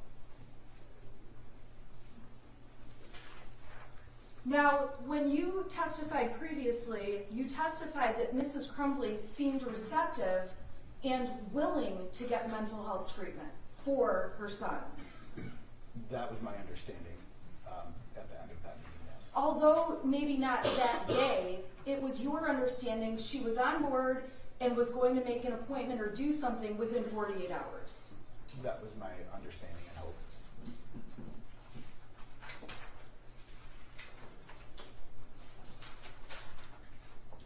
When you were in the meeting and the struggle was discussed, ongoing struggle between the Crumbleys and their son, would you agree with me that the parents were making statements about they were concerned with their son's schoolwork and grades? They just confirmed that they had the argument. They didn't provide any context or details about anything other than what he had shared with us before they arrived. Were you aware there was a specific concern related to Mrs. Crumbley's son having missing assignments specifically? The only information that she provided was that he struggled with virtual learning, which was confirming what he had also shared with us. But there was nothing specific that I remember her sharing. And you would agree with me that when you meet with parents, parents all react differently to their child being brought down to the office. That depends on the situation. So depending on the situation, parents may have a variety of reactions. It depends on it depends on what the meeting is, yeah. What the meeting is about, why we're meeting with the parents and the child. Obviously, when parents come to the school, they're showing you a level of concern to make sure to handle whatever it is going on, correct? Somewhat, yeah. And you're aware that when the parents are coming to a meeting, they are going to be getting information and from you and from other professionals at the school. As well as providing information that they have, because they're the experts on their child. So part of the meeting is to share what we have, but also to listen to confirmation or additional details about stuff that they might be seeing outside of school, at home. And that information was not provided. There was no information provided to you that the Crumbleys had concerns over mental health issues. Fair to say? That's fair to say. I have nothing further. You do it. Thank you. Mr. Ejak, let's talk about the whole picture. Okay. So, you testified that as Dean of Students, you needed reasonable suspicion to search a student's personal items such as a backpack. Yeah, that's correct. Okay. And on November the 30th, 2021, it was your perception with the information you were given that you didn't possess reasonable suspicion. That's correct. And you also had a perception with the information you were given on November 30th, 2021, that the defendant's son wasn't a threat to anyone else.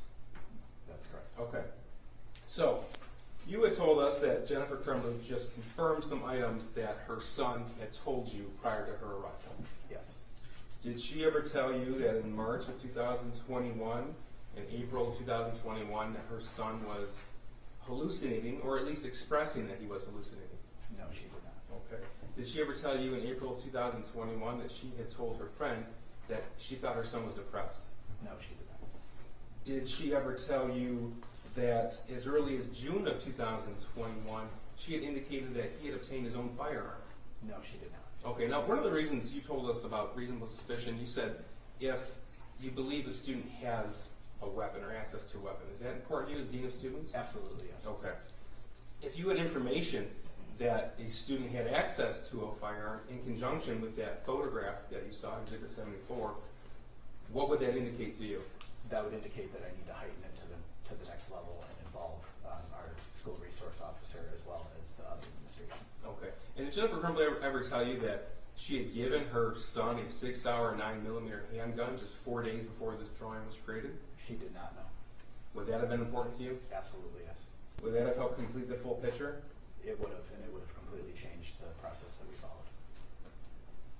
Now, you talk about decision makers. Between parent and child, who's the decision maker? The parent. Okay. And decision makers as to if a student stays in school or not. Who's the decision maker? Parent or administrator? I would object because in this case, there has been discussion and testimony that the student was a part of the decision and so were the parents. And so I would say that the opinion on this question is irrelevant. Part of the decision? I take it the objection is on MRE 401 relevance. Mm-hmm. In response, counsel on her cross-examination specifically asked him about the decision maker, he being the decision maker, and I believe this Yeah, I'm going to allow it. Thank you. Okay, so between you, Mr. Hopkins, Jennifer, and James Crumbley, who were the decision makers? So I would say the main decision maker would have been the parents. The parent. And you've never seen the defendant's son. Your Honor, I would ask that the prosecution stop asking leading questions. Assisting. That's fine. Okay.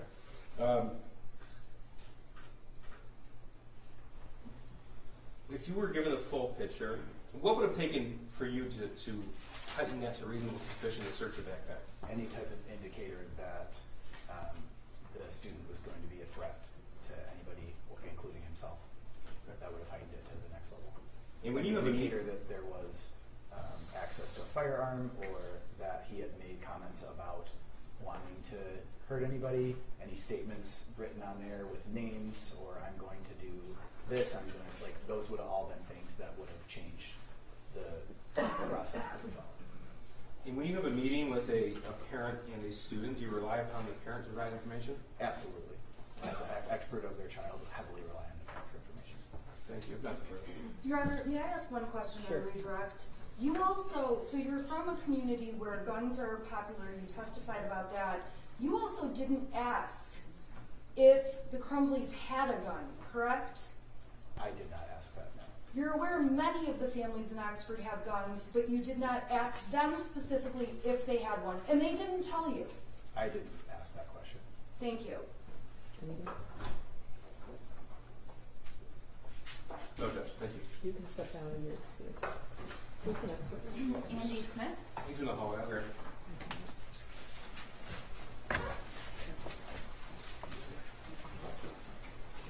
Wait, sir.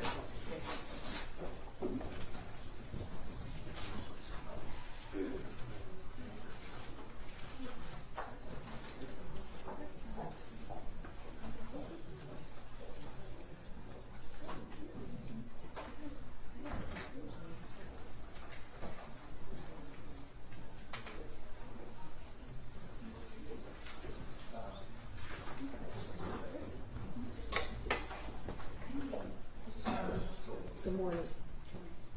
Good morning. Morning. Could you raise your right hand? Do you swear or affirm the testimony you're about to give is the truth so help you God? Yes. All right, you may be seated. And would you state your name for the record and spell your first and last name? Andrew Smith, Andrew Smith, SMITH. Go ahead, prosecutor. Good morning, Mr. Smith. Good morning. Can you tell the jury what your profession is? I work for a real estate company. I'm the chief operating officer. But you're also a lawyer. I also am a lawyer. Yeah. Okay. All right.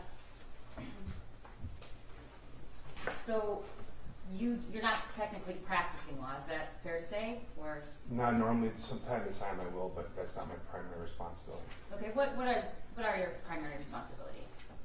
My title, I'm responsible for all the operations of a portfolio of real estate holdings, commercial, multifamily, industrial, throughout the country. And about how many employees in the company? Approximately 700.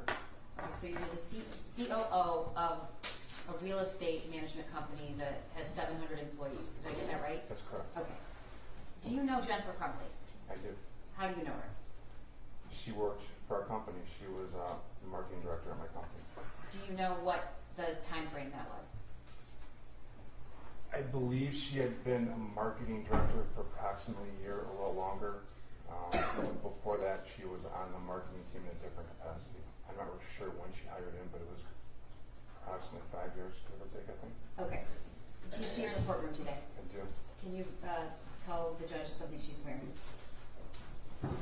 Tan brown Husky sport coat and glasses. May the record reflect he's properly identified the defendant. The record will still reflect. So, did you supervise Jennifer Crumbley? I was her direct supervisor when she was the marketing director, yes. So how long was that? I believe that was a year to a year and a half. Okay. What were her responsibilities as the marketing director? She was responsible for handling the marketing of our portfolio properties, dealing with outside vendors, social media, dealing with reviews, online reviews, helping with leasing training, all that goes into marketing an asset. Okay, and so does your company have social media accounts? Yes. What accounts do they have?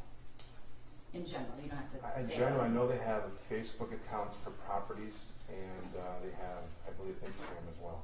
Okay.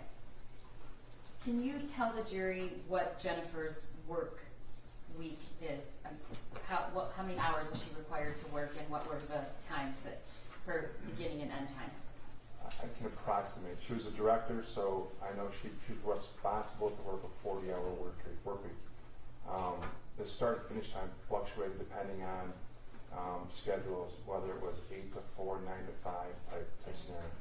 Did she have a set schedule, or did it change day to day? It was somewhat set with some flexibility depending on what was needed. I believe she came in a little bit early, left a little bit early, if I recall correctly. Okay. Was she ever allowed to work from home? Yes, there was occasions where she would work remote. And so you're saying she had done that before? Yes. Okay. Talk to me about the company's culture in terms of families. I think we're very family friendly, family first type atmosphere. So do you have employees that have issues with kids or family or personal things? Me included, sure, yes. Okay. And what is the company policy on that? I think we're very big on family first culture. If you need time away we have a PTO policy, a paid time off policy to cover handling of your needs, but we also are very friendly when it comes to needing time for addressing what may be a child issue or child care or whatever it may be.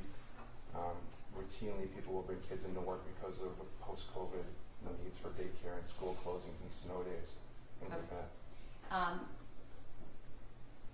What happened when the pandemic was in full force? Were employees still coming in every day, or were they working remotely, or both? There was a little bit of both, Okay. depending on the job and the ability to do so. Okay. Does the company provide health insurance? We offer health insurance, yes. And do you know if Jennifer had health insurance? I do not know. Okay. Do you know whether or not anyone else in her family was insured? I have no idea. On our company policy, Yes. I'd have to look at those records. I don't know. Okay. So if I handed you the records, would that refresh your recollection? I'm not in charge of HR, but it would at least, I would assume, indicate whether or not she was on our policy front. Okay, thank you. You're the COO, correct? Correct. Who does the human resources person report to? A few people, but me included. Okay. And does the company regularly keep benefits documents in the normal course of business for each employee? Absolutely, yes. Okay. May I approach your Honor? Sure.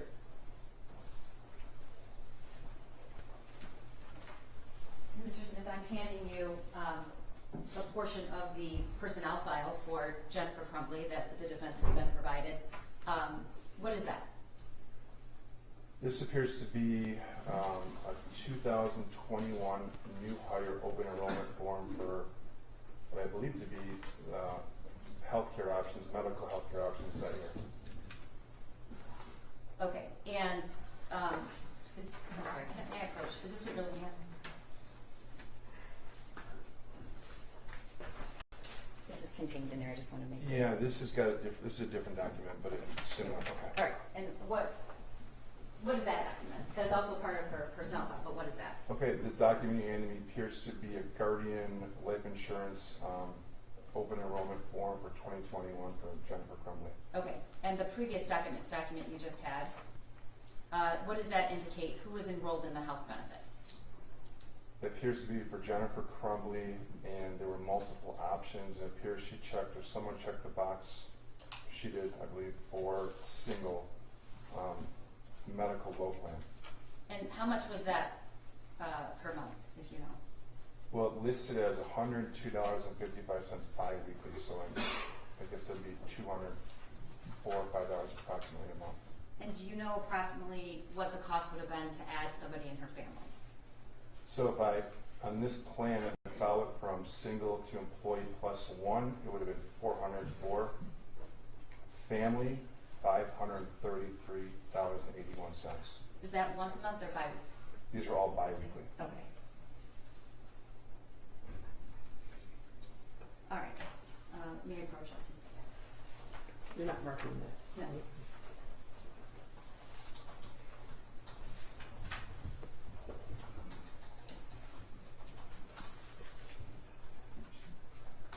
I want to talk to you about November 30th, 2021. Okay. Do you remember that day? I do. Okay. As a matter of your daily routine, what were your hours? It depends on my day, where I'm going, what's going on that day, but it's typical standard 40-hour work week. Some days can be longer, some days can be shorter. You're also a parent, so did you come in earlier? Did you come in late? What were you? I remember that day specifically. I forget I was coming from that morning, but I remember that I was driving when I got a text from her that morning. I think it was around 10 a.m. Okay. I'm going to show you an exhibit that's, I think it's been previously marked, that is from Jennifer's phone. How did you communicate with Jennifer? In person, email. Text message or Facebook Messenger? I'm sorry. Oh, we use text message would be primarily, yeah, text message. Okay. This has been marked 152. I don't know if the jurors' eyes are. Oh, thank you so much. This monitor's not on. Your Honor, I believe it's not only been marked, but it's admitted. I It's just want to admitted. just check. Yeah. Okay. Yeah, she's noticing that the TV isn't on. So I don't know how to turn it on. Magic. There we go. It's on. Okay, thank you. Could the jury let me know if they can't see? I have a little trouble with seeing that. But can you see on the monitor? Yes. These are communications that begin that morning or that day, just from Jennifer Crumbley's phone. Looking through this exhibit, is that representative of your text messages that day? I recognize the first two texts, and I believe I recognize all these texts correctly. Okay, is this the entire communication you had that day? No. So, are you saying something's missing? Yes. All right. I'm going to now show you screenshots that we received from your phone and your text messages between Jennifer Crumbley that same day. Use the ones I gave you, yes. Okay. Is your testimony that these accurately depict the entire text conversation of that day? Could you scroll down? Sure. Okay.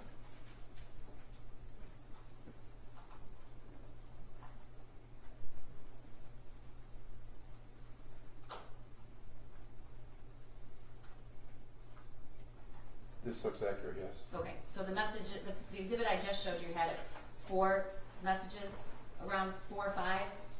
This is actually several messages. Is this your full conversation? This would be the full conversation, yes, I text that day. Okay. And when did you never deleted any text messages? Okay. So this is exactly what it was that you turned over to law enforcement. Yes. All right. Thank you.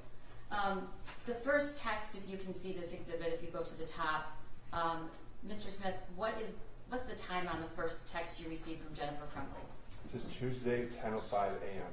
And you said earlier, did you say you were driving to work or you were at work? I forget, I was driving. Where I was going, I don't recall.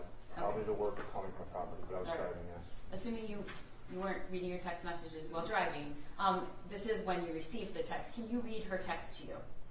I have to go to my kid's school. Counselor just called, and this is what I'm dealing with. I'll be back by 11:30, 12 at the latest. Okay, so that text came in at 10:05, and she is telling you exactly when she'll be back. That's what it says, yeah. Okay, so then she attaches this, a picture. Do you know what that is? I know now what it is. Did you look at it at the time you received it? No, I did look at it. It was later that day I looked at it, but not at the time. I was driving at the time. I just saw the text on my phone pop up, and I Okay. just saw him. Was it required that Jennifer let you know if she was leaving and where she was going, or was this unusual? No, I mean, we want people to let us know if they're leaving, coming, going. She was good about that. She let me know if she was coming and going. Sorry, is there something going on? No, What do you mean? it's just, okay, thank you. Can you, the next, I believe there's some issue with a camera in the back, but I don't know. Can I proceed, Your Honor? Your Honor, I'm sorry, it's very distracting, so I'm just asking if Wait, what do there's you mean? something happening. Yeah, it's Can hard to we- hear the witness. Yeah. I'm sorry, what did you say? It's hard to hear the witness of the conversation. Oh, it's hard to hear the witness, yeah. Everybody has to be quiet, okay? Yeah. Yes, thank you. May I proceed? Yes. The next message, well, before we get to the next message, tell me when was the first time you actually saw Jennifer Crumbley that day? I recall, I don't remember the exact timeline, it's been 2 years, but I recall seeing her at the office around noon that day. And where did you see her? It was in the copy room, it was like an open copy room, storage type stationary area. And did she say anything to you? I recall walking up to her asking how was she doing, was she doing okay? And I recalled her mentioning that she had to get her child counseling. She seemed down. I think she had mentioned a few things. I recall her mentioning that his dog had passed away and a grandparent or grandparents had passed away. She may have said more. I remember she seemed down. I think she said she felt like she was failing him, and she had to get him counseling. When she said, I feel like I'm failing him, who was she talking about?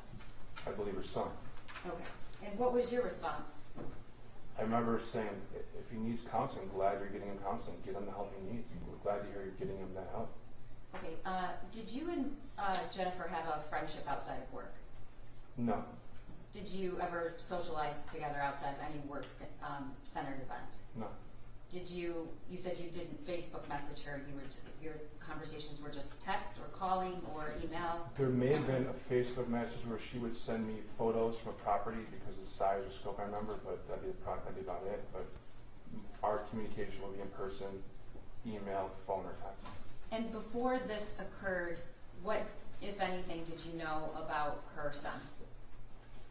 I knew she had a son in school. She mentioned small talk. I knew he was in school. I recall something about him being in a bowling, an avid bowler, if I recall correctly. And I remember that she mentioned some vacations they went on, some camping, some family trips. I recalled her discussing, he had a part-time job, I remember mentioning it sometime in the past. Small stuff like that, nothing much more. Okay. Did she ever talk to you about taking him skiing? I know she was big into skiing. I don't recall her mentioning her son skiing, I don't know. How do you know she was big into skiing? She talked about it quite a bit. I think she like volunteered, or she was like a volunteer ski instructor or ski school type thing. I don't remember Or ski exactly. patrol? Ski patrol sounds more like that. Do you know where that was? Local, one of the local mountains, local hills. Okay. Was her son with her that day? At the office on the 30th? Yes. No. Would that have been allowed? Sure. What was her schedule that day in terms of what she was required to be doing? I don't know what her schedule was that day. She's a director. I'd give her some flexibility. I do know that we had a property visit scheduled that afternoon that she was invited to. Was that a required meeting? No, not at all. Did you know at that time the school asked Mrs. Crumbley to get him counseling that day? Did she ever tell you that? No, she just told me she had to get him counseling, was going to get him counseling.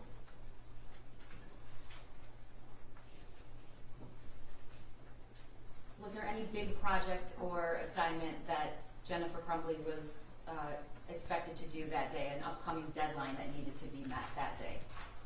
I can't think of any deadline or anything bigger than this, but I'm sure she had a busy schedule as a director. I just don't recall anything specific now. Okay.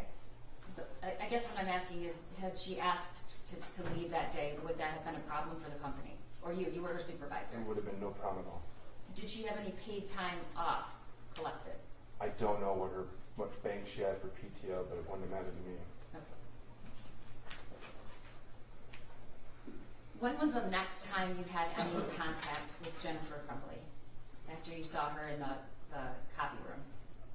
We had a quick meeting with another colleague shortly thereafter, 20 minutes, 30 minutes thereafter. Can you give me a time frame about? I think I saw her in the copy room about noon, and so 20, 30 minutes thereafter, around 12:20, 12:30 that afternoon. And we talked about the property we were going to visit, kind of what our goals, why we were going there. And we had talked, I think, about some calls and things we had down the road a couple days later. Okay, and when after that was your next contact with her? I recall, because I was in a Zoom hearing at the time, about 1 o'clock, I think it was. Okay. I heard some loud commotion outside my office, like yelling. And How close is Jennifer Crumbley's office? Was it to yours? 10, 12 feet away. Okay, and you said you heard. I don't want to put words in your mouth. What did you hear? No, I just remember yelling, like a commotion, loud noise, like yelling, screaming type noise coming from down the hall. And what did you do next? I stepped away from my hearing. I looked outside to see what the noise was, and I saw her like racing out of her office, racing down the hall. Did you learn, or did she say where she was going, or what she was upset about? I recall her saying there was an active shooter at her child's school, and I remember saying to her, go. And so obviously you didn't have a problem with her leaving. Not at all, no. When was the next time that you had any contact with her after she left around 1 o'clock? I got the text on this thread, the one that says 123, the gun is gone, so are the bullets, was the next time I received any communication from her. Okay, so she leaves around 1. The text comes in at 1:23. Let's talk about this for a second. Did you know something about a gun prior to this? No.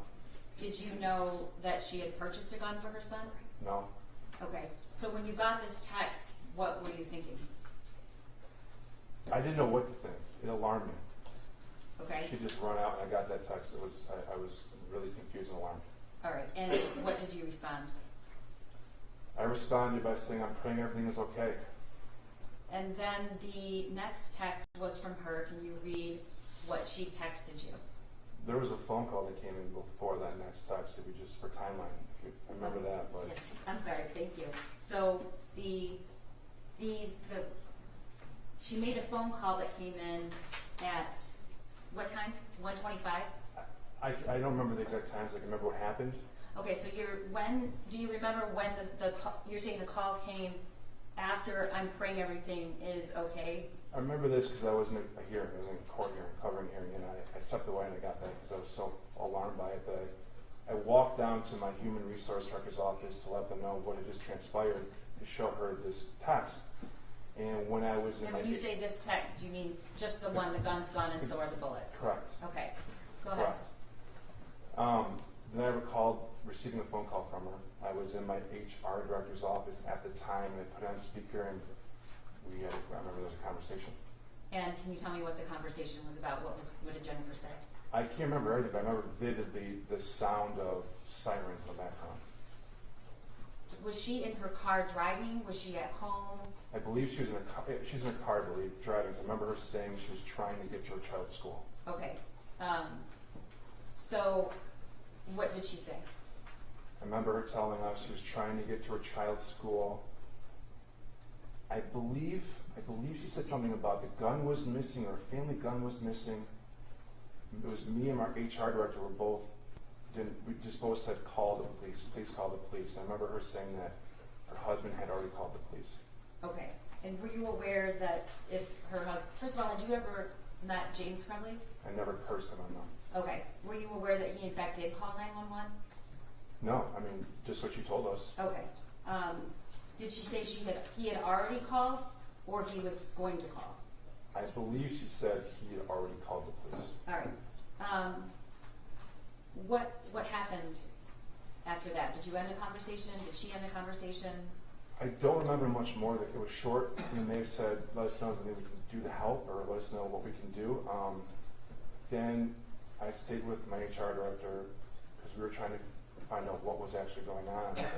And I got these next texts. So you ended the call. Yes. You're still in the HR director's office, or were you in another room? If I left, I would have left to go back to my office, which is about a minute away, to log off of Zoom. Okay. Or I can't remember exactly, but it would have been there or her office. All right. And then the next text was from you or Jennifer? It's from Jennifer to me. Okay, can you read that? OMG, Andy, he's going to kill himself. He must be the shooter. All right, now there's no timestamp on those specific messages, which normally would indicate they're coming in along the same string. Is that correct, or do you remember there was a significant period of time that lapsed? I don't remember the exact times, but I want to recall those being somewhat close in proximity within the same half-hour time frame. Okay, and then the next text, I need a lawyer at substation with police. and then the next text. Ethan did it. Okay. What's going through your mind at this point?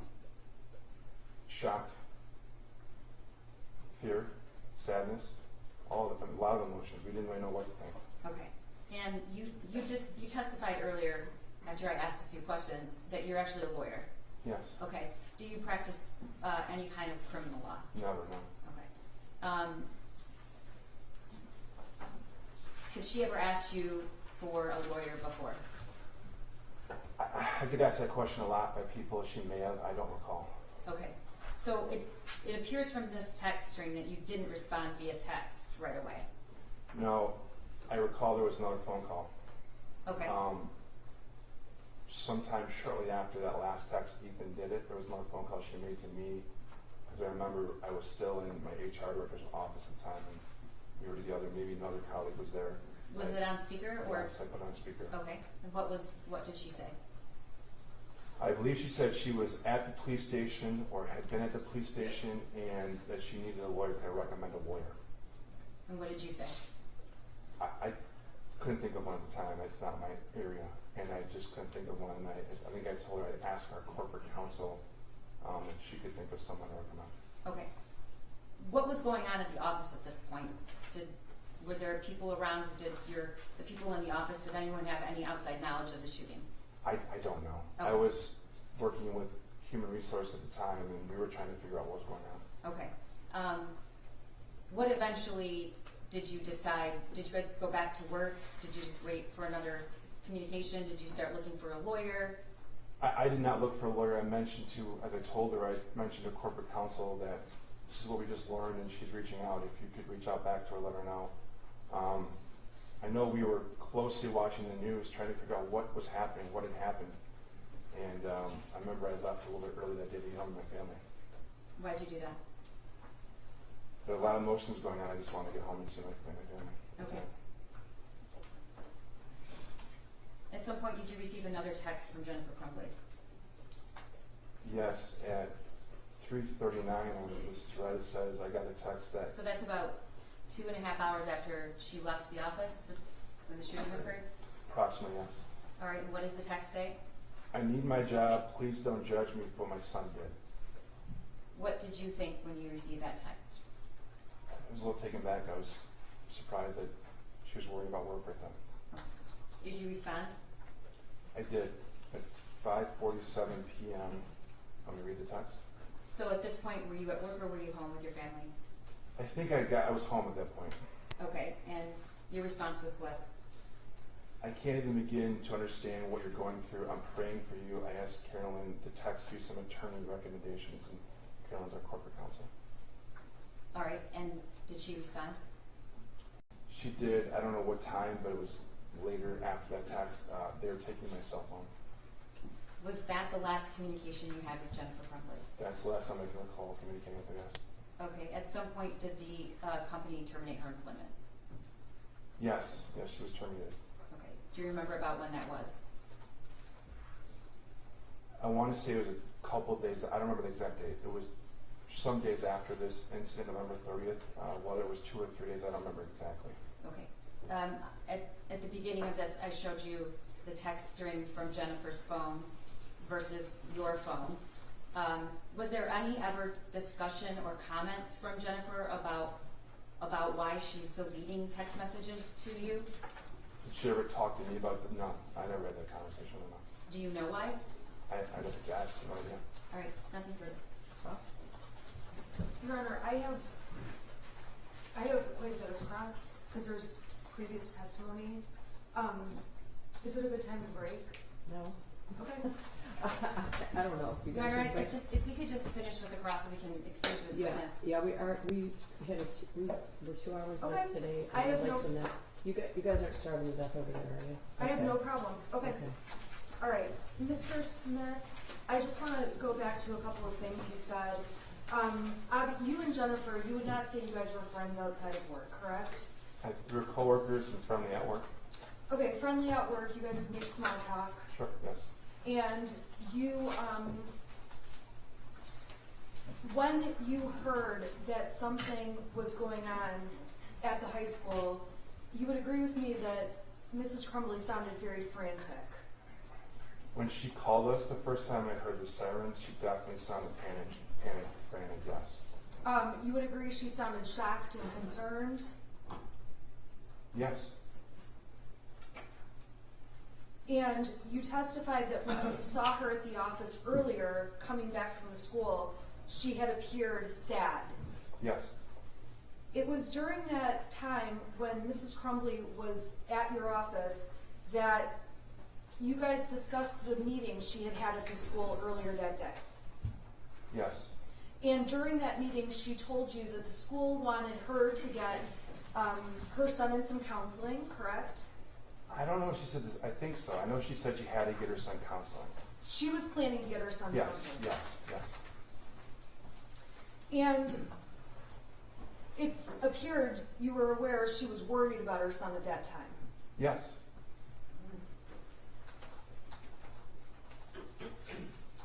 Mrs. Crumbley is not someone who had a history of constantly disrupting her day at work. Is that fair to say? It's a tough question to answer, but yeah, it's fair. I don't remember disruptions. No. I suppose a better question would be, she was not a parent who was constantly having to leave work to go to her child's school for different reasons. That I don't. Yeah, I don't recall any other examples of that.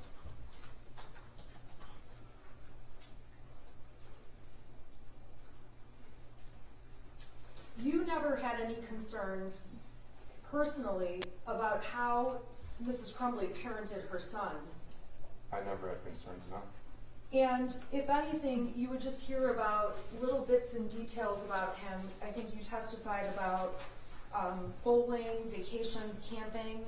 I recall her mentioning them, yes. You recalled the part-time job, skiing. I don't know. I know she skied. I don't know if he did. I don't remember that.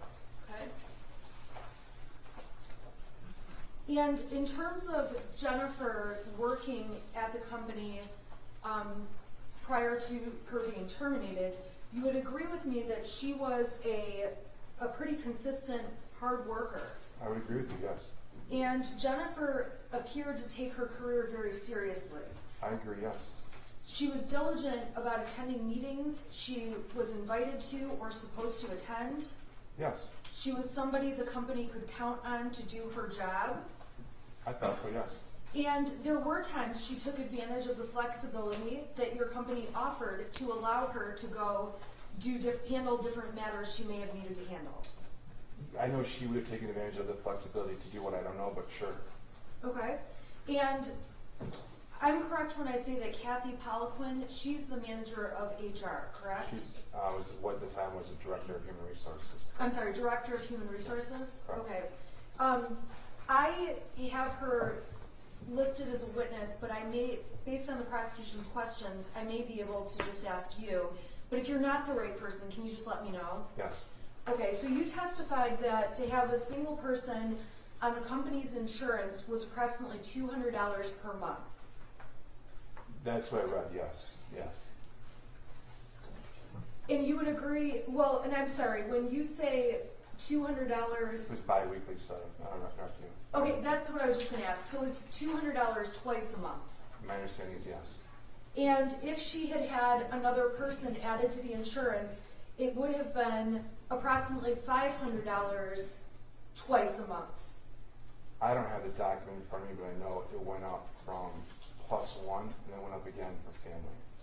Okay, and when it goes up for family, are you aware of what it would have been for there to be 3 people on the insurance? I'd be guessing. My understanding is family covers as many families you may have, immediate family. I don't know if it's 3 to 10. It covers your entire family. My understanding. It's fair to say that in the past you have complained that the healthcare costs taken from your paychecks is significant. Have I complained? No, because I'm not on the health plan.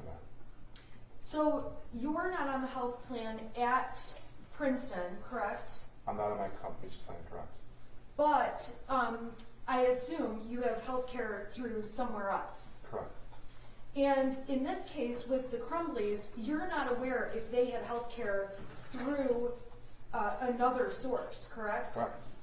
And as far as you know, Mr. Crumbley had a job, a professional job in the past. Are you aware of that? Yeah, I remember he had a job, a career, and I think he was laid off in between jobs at the time. And you're not aware if Mrs. Crumbley, Mr. Crumbley, or their son was covered on Mr. Crumbley's insurance? I'm not aware. In addition to the insurance offered at Princeton, there's also a plan through Allied that you guys can take advantage of where you get virtual doctor visits. Are you aware of that? I'm aware of that, yes. And those virtual doctor visits are free as part of the Allied benefit. I believe so, yes. And you can also get Aflac supplemental insurance for yourself and your family members. You're getting in the HR world, but my understanding is yes, you can elect those benefits. Now, the open enrollment period is right in approximately November every year. Is that right? I honestly don't recall when, but I know it's every year at the same time, and it's open for approximately 30 days, I believe.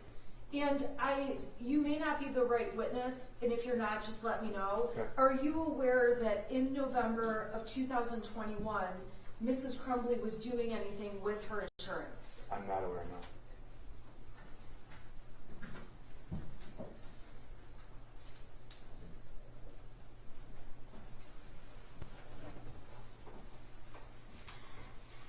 Now, when you were texting or exchanging messages with Mrs. Crumbley, there was not any point in time where she said to you, "Hey Andy, delete these texts," correct? That's correct.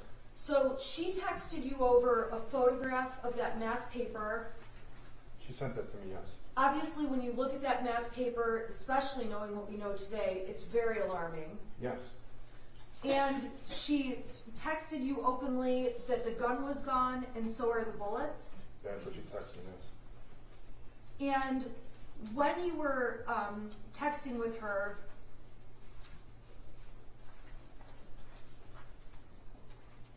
you were exchanging back kind words to her, supporting her and saying things along the lines of, "I'm praying for you, I hope everything's okay," things like that, correct? Well, not things, that exactly. That exactly. And you knew at the time that you were communicating those things to Mrs. Crumbley, she was in a high state of stress. I saw her run out of the office in panic. Not only did you see her run out of the office in panic, you heard her screaming when she heard about the open shooter. I heard her yelling, screaming that she had to leave. I forget exactly, but there was a shooting event going on at a child's school. Definitely a strong reaction from Mrs. Crumbley about what was happening. Yes. Now, after Mrs. Crumbley found out more information, we saw the text where Mrs. Crumbley is saying, "I need my job. Please don't judge me for what my son did," correct? That's the text, correct?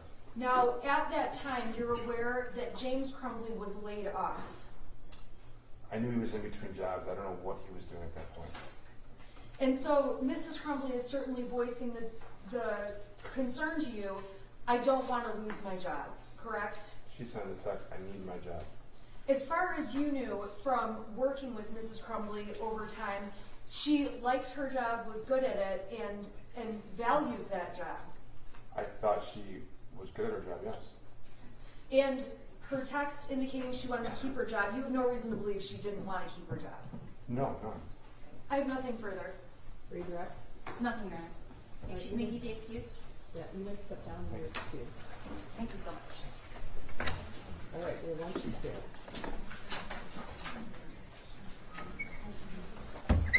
How about 4:31? We lost some time today. I think one of the jurors was making a snowman, another one was. All right, good. We'll see you then, okay? All right, jury.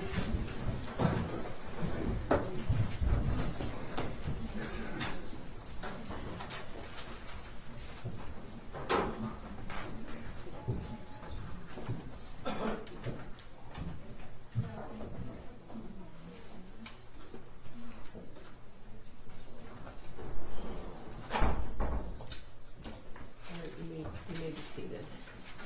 You know, could I have the prosecutor approach on an unrelated matter, actually a sort of related matter, which is the other, are you off? Are you off? You want me to be? Yes. I just want to ask you a few questions.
Nozzle.